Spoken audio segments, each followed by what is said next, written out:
முதலீடுகளை ஈர்ப்பதற்காக வெளிநாடுகளுக்கு சுற்றுப்பயணம் மேற்கொண்டுள்ள தமிழக முதலமைச்சர் மு.க.ஸ்டாலின் தனது ஜெர்மனி பயணத்தை நிறைவு செய்துள்ள நிலையில் ஒட்டுமொத்தமாக 7,020 கோடி ரூபாய் முதலீடுகள் மற்றும் 15,000க்கும் மேற்பட்ட வேலை வாய்ப்புகளை உறுதி செய்திருப்பது தமிழக மக்களை மகிழ்ச்சியடைய செய்துள்ளது.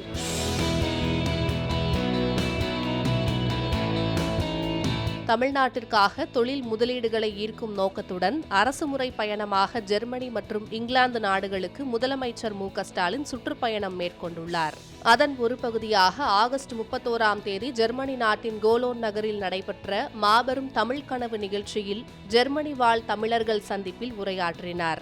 அதன் தொடர்ச்சியாக செப்டம்பர் 1இல் டசல்ட்ரோஃப் நகரில் நார்டெக்ஸ் குழுமம், EBM பாப்ஸ்ட் ஆகிய நிறுவனங்களுடன் 3,201 கோடி ரூபாய் முதலீட்டில் சுமார் 6,250 நபர்களுக்கு வேலைவாய்ப்பு வழங்கிடும் வகையில் முதலமைச்சர் முன்னிலையில் புரிந்துணர்வு ஒப்பந்தங்கள் மேற்கொள்ளப்பட்டன. தொடர்ந்து தமிழ்நாடு ரைசிங் என்ற பெயரில் நடைபெற்ற மாநாட்டில் முதலமைச்சர் மு.க.ஸ்டாலின் கலந்து கொண்டு பேசினார்.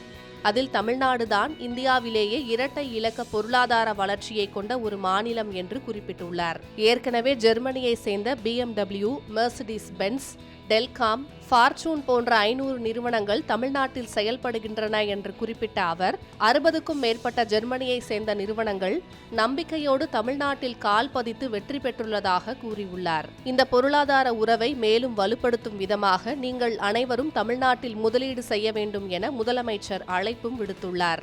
இந்த முதலீட்டாளர்கள் மாநாட்டில் 3,819 கோடி ரூபாய் மதிப்பிலான 23 புரிந்துணர்வு ஒப்பந்தங்கள் கையெழுத்தாகின. இது தவிர மேலும் 3 நிறுவனங்களோடு தமிழ்நாடு அரசு புரிந்துணர்வு ஒப்பந்தம் மேற்கொண்டிருக்கிறது.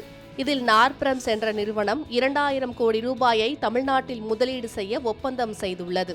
இதன் மூலம் 3,500 நபர்களுக்கு வேலைவாய்ப்பு கிடைக்கும். நோர்டெக்ஸ் குழுமம் 1,000 கோடி ரூபாய் முதலீடு செய்ய ஒப்பந்தம் கையெழுத்திட்டுள்ளது. இது 2,500 வேலைவாய்ப்புகளை உருவாக்கும். அதேபோல EBM பாப்ஸ்ட் என்ற நிறுவனம் 201 கோடி ரூபாயை முதலீடு செய்ய முன்வந்துள்ளது. எனவே ஒட்டுமொத்தமாக முதலமைச்சரின் இந்த ஜெர்மனி பயணம் மூலம் தமிழ்நாட்டிற்கு 7,020 கோடி ரூபாய் முதலீடுகள் ஈர்க்கப்பட்டுள்ளன. இதன் மூலம் 15,320 வேலை வாய்ப்புகள் உருவாக இருக்கின்றன. மேலும் ஜெர்மனியின் இரட்டை தொழில் பயிற்சி மாதிரியை தமிழ்நாட்டிற்கு கொண்டு வருவதற்காக நெக்ஸ்ட் மிட்டல்ஸ்டாண்டுடன் ஒரு புரிந்துணர்வு ஒப்பந்தமும் கையெழுத்திடப்பட்டுள்ளது.